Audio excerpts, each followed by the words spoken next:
Hello, everyone. Welcome back to Initiated Survivor. I'm excited to share these next couple of episodes with you because this is Ask a Psychologist Anything. I asked all of you to submit some questions either on my Instagram, on my email, on Facebook, and I got a bunch of questions I'm super excited for. And I'm going to be answering these over the course of 2 episodes. So this is the first episode. If you submitted a question, I may paraphrase it in a way to be able to answer it effectively, but also to protect everybody's privacy as well. So here we go. The first question. I know something happened to me as a child, but I can't remember it. Why? What can I do about this? So the brain does a number of things around managing painful memories. And especially when we are children, when we're very young children, and something really traumatic happens to us, really devastating happens to us, sometimes our brain deliberately blocks that memory from being accessible to us later in life. And so this can be why we don't remember certain things. We may know that something happened, but we can't really remember it. We can't pull up the memory of it. Or we may just have hints that something may have happened, or people may tell us that something happened, but we can't remember it. And so what's important, I do think that there's a lot of talk out there by people saying, like, in order to treat it, you have to feel it. In order to recover, you have to go through it. This idea that you have to pull up these memories, relive them, re-experience them, rehash them in order to recover from them.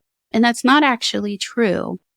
It's important to be mindful of that. Sometimes our brain is actually putting up these walls for a very important reason.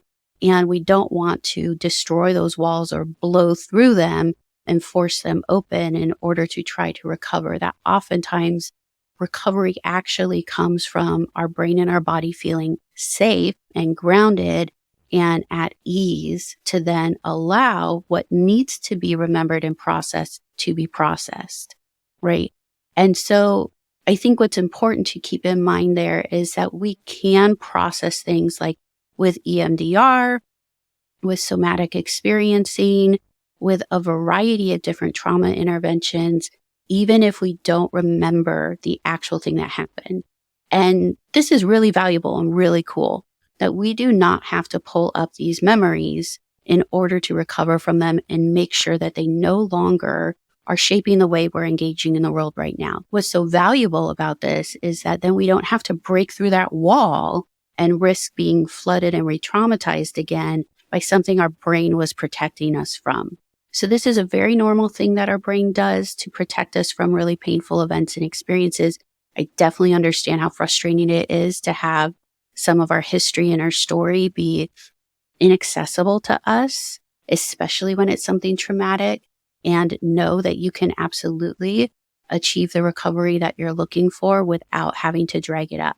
If you want to drag it up, there's ways of doing that safely. Again, it's going to come from this place of ease, and your brain is already going to provide you the connection to that memory by it popping up when it's time to do that.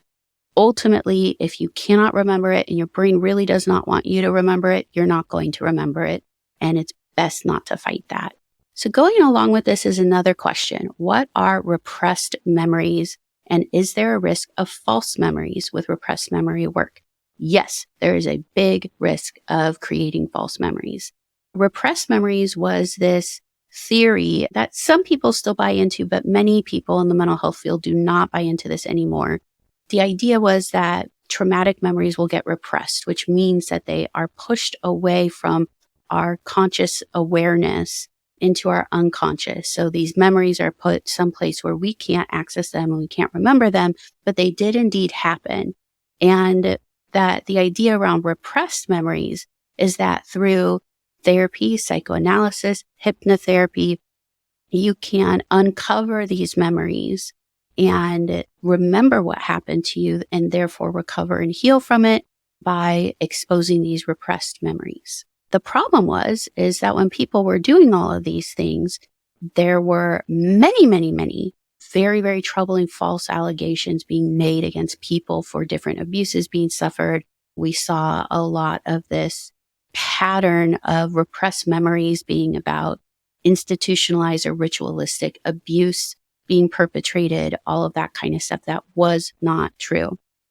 And this is why we talk about the risk of false memories, is because what we found was that in these situations where false memories were getting planted, it was because the therapists, very well-meaning therapists who did not know better, were asking leading questions to clients that were in a vulnerable state of mind. So if they were in hypnotherapy, psychoanalysis, or even just therapy, it's a very vulnerable state of mind. And asking a leading question sounds like, is that when he hit you? Is that when this happened? Did you hear any music playing during this time? Oh, I bet you're smelling smoke because something was burning at this time. Oh, sometimes people play a certain song when they are abusing someone as a way of torturing them further. These are leading questions that's starting to plant in information in somebody's mind that can create that false memory, as opposed to asking an open-ended question like, what happened next? What do you remember? What images do you see? We can also provide psychoeducation, like here's how abuse sometimes happens, here's what these terms mean, without getting too connected or fixated on here's what likely happened to you. Is we actually say, sometimes this is how abuse happens in these different things, in these different situations, without asking a leading question or without pointing the person towards this probably happened to you. And so there is, yes, a very high risk of false memories when doing any kind of repressed memory work. And this is why any kind of ethical therapist does not do repressed memory work. When we do trauma work, particularly like EMDR, Somatic Experiencing, trauma-focused CBT, Prolonged Exposure, any of the trauma processing interventions, we are working with memories that you currently have that are occurring right now, either because you're seeing them in your mind, like an image or a movie, or because there's certain core beliefs about yourself that are coming up, or there's a narrative, a story that's being told. There's emotions that you're having that feel like they're tied to something that happened before, and body sensations. And all of these parts play into our memory formation and memory expression. Sometimes we only have one or two of those things. We only have a body sensation that we don't understand. And things like somatic experiencing, EMDR, is really, really good at recovery from these things in ways that do not plant false memories, because we are not guiding a client through that image or through that story that's coming up, and we're not trying to piece together a story for them. What the problem is that some of the therapists that, again, very well-meaning, did not intend to do this, but now at this point has all this information about repressed memories and the risk of planting false memories, continuing to do this kind of work, continuing to spread some of this information. Again, that would be misinformation and disinformation. At this point is now unethical. So if you ever have somebody talk to you about uncovering repressed memories or exposing repressed memories, definitely head for the door. How do we prevent developing false memories? One of the key things is we do this particularly as therapists. We ensure that we are not using leading language. We also are making sure that when someone is sharing their trauma narrative or we're doing trauma work, that it is guided by the client, not by the therapist. Because when the therapist is guiding the work, telling the client what to do, where to go, what to look, what's happening, how to do this process, essentially, we run the risk of a number of things. One of those is developing false memories.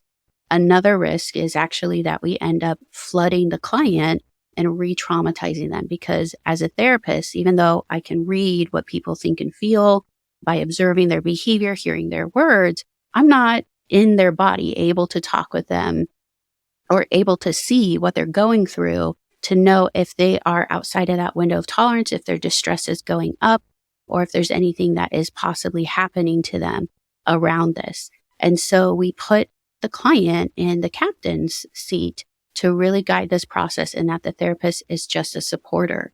And that ensures that we don't risk re-traumatizing or overwhelming somebody. We don't risk planting false memories. We're able to have a process that is fully guided, facilitated, and supported. and is going in the direction that the client is wanting it to go into. Trauma processing is not required for recovery. And so there are certain things where clients are like, yeah, no, this thing did happen to me, but I do not want to work on it. I don't want to talk about that. And we respect that. It's important to be honoring and respecting people's autonomy and agency in the choices that they make in therapy. So the next one, what are sensory processing disorders? Sensory processing disorders are when the brain is not integrating the information that we're receiving through our senses effectively or accurately.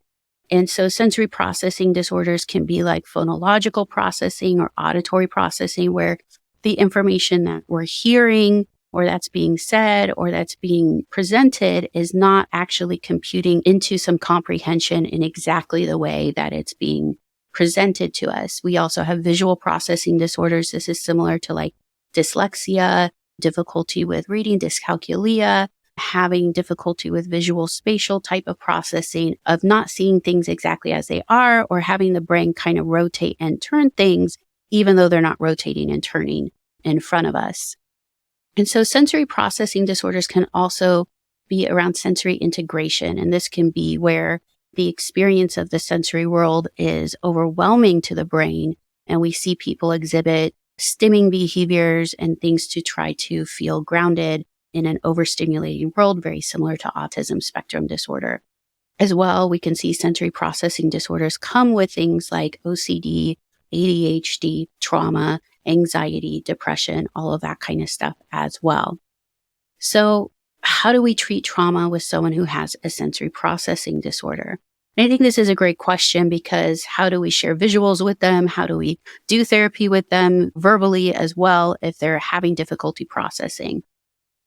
There are actually a lot of tools that we use with clients with sensory processing disorders that we've had in place for a very long time that we're continuing to fine tune, that we also teach people to use in classrooms and work settings as well, to help them with processing sensory information from the environment as a whole. And we bring those into the therapy office as well. So for example, with someone who has an auditory processing disorder, we're going to rely heavily on visual aids, as well as tactile type of engagement and experiential type of experiences. So that would be like in vivo exposure type of work, as well as maybe more like somatic experiencing type of work.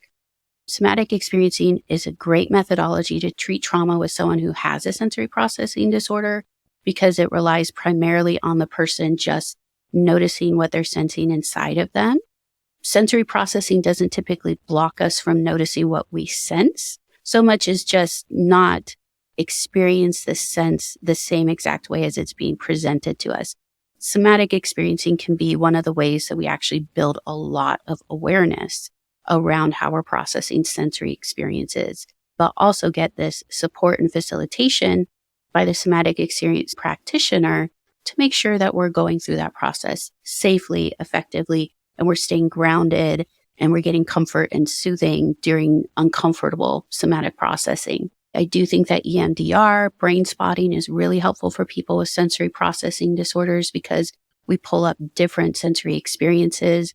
Brain spotting may be very challenging for someone with visual spatial sensory processing disorders, but not necessarily.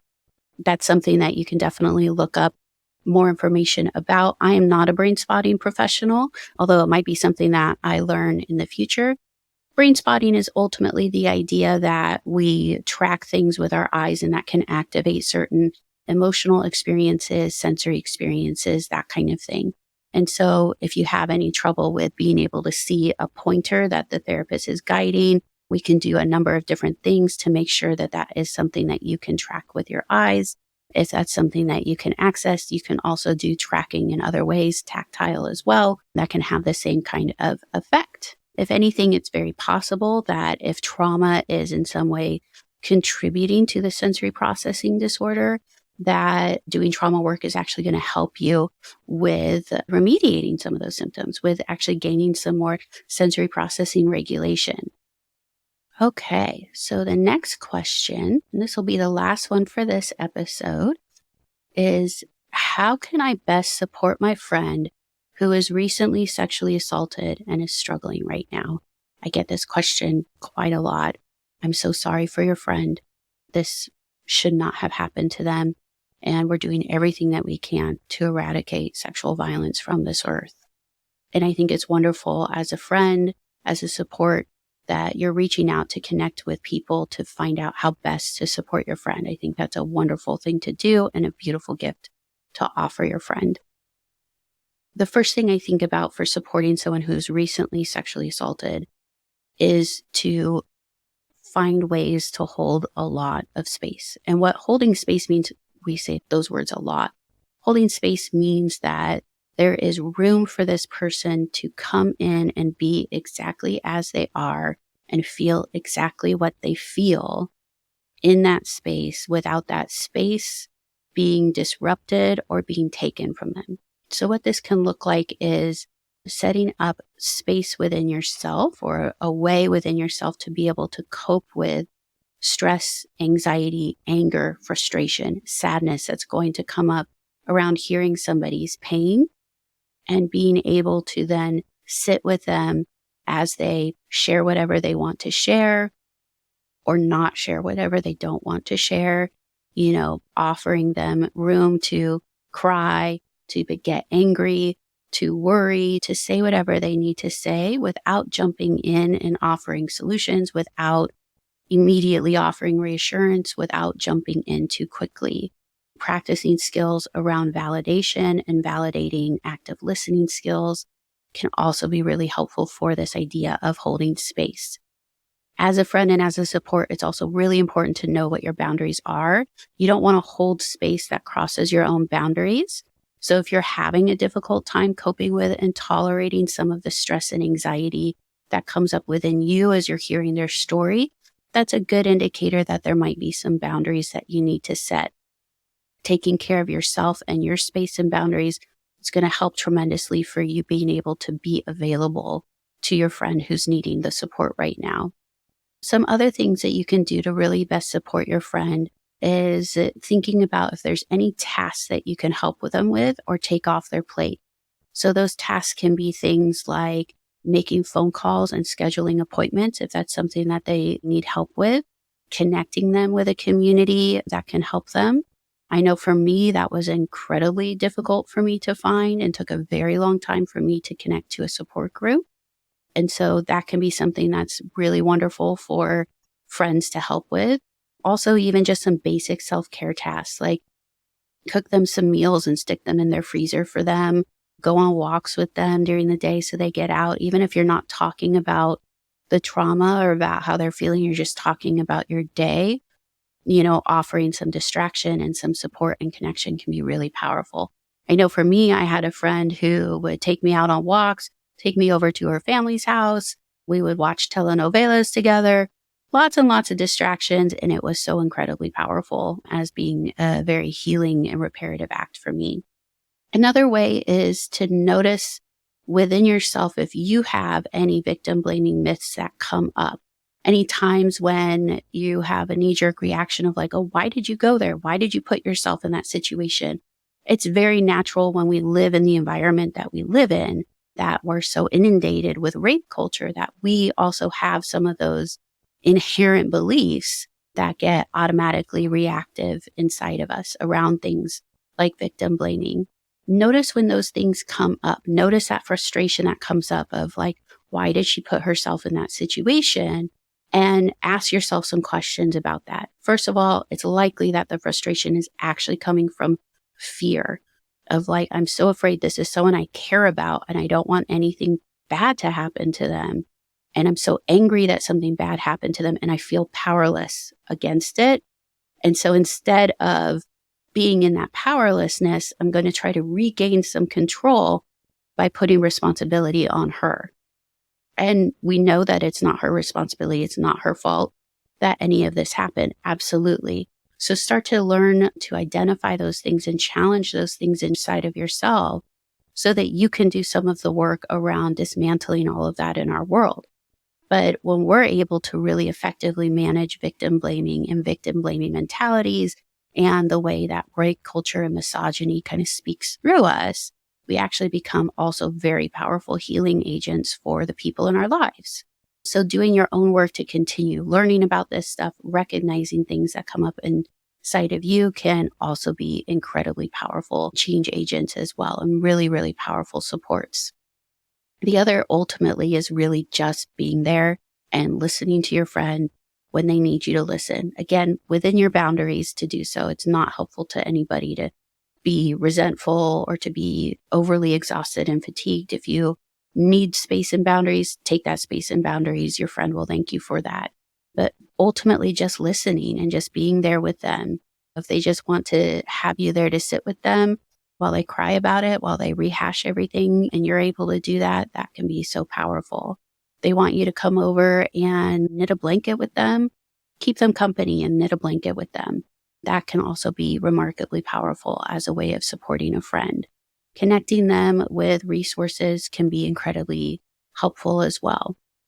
When somebody's in these recent stages, the often primary stage that they're in is processing a lot of shock physiologically, physically, as well as psychologically that this happened to them, as well as establishing or trying to reestablish safety.